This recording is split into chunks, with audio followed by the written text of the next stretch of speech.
NASA's Perseverance rover succeeded in drilling into a boulder and recovering its first rock sample, after the previous attempt 1 month ago failed as the rock was too crumbly, forming a pile of dust around the borehole.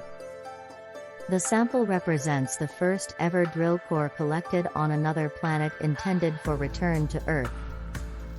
The target for the sample collection attempt was a briefcase-size rock belonging to a ridgeline that is more than half a mile, 900 meters, long and contains rock outcrops and boulders.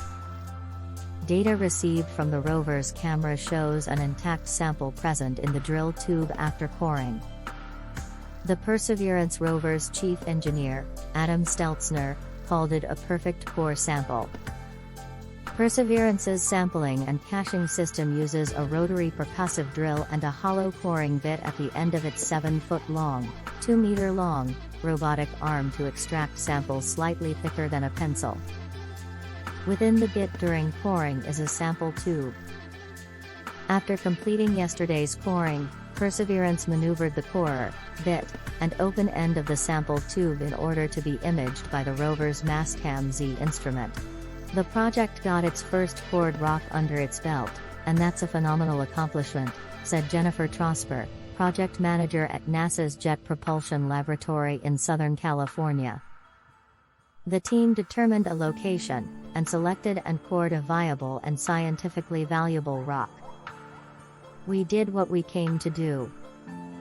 We will work through this small hiccup with the lighting conditions in the images and remain encouraged that there is sample in this tube. The car-sized Perseverance rover landed 6 months ago inside Jezero Crater, an ancient impact crater located just above the Martian equator in the planet's eastern hemisphere. This site was chosen as the presence of a large canyon and a fan-shaped river delta suggests that the crater about 3.5 billion years ago hosted a lake. This hypothesis is further supported by the sediments found inside the crater. Thanks to NASA's Mars Reconnaissance orbiter, the chemical composition of the ground can be mapped from orbit. Based on the analyzed spectral data, Jezero Crater contains high concentrations of calcium, aluminum, and magnesium, indicating the presence of sediments with clays and carbonates. On Earth, such minerals form by chemical alteration of older rocks by water. Water, being one of the necessary ingredients for life, is a promising sign that the rover may discover fossilized microbes in the sediments. The drill hole is just the first step of a sampling and preliminary study process that is expected to take about 11 days. Perseverance will collect rock samples, analyze their chemical properties, seal them into containers and leave them behind to be picked up at a later time.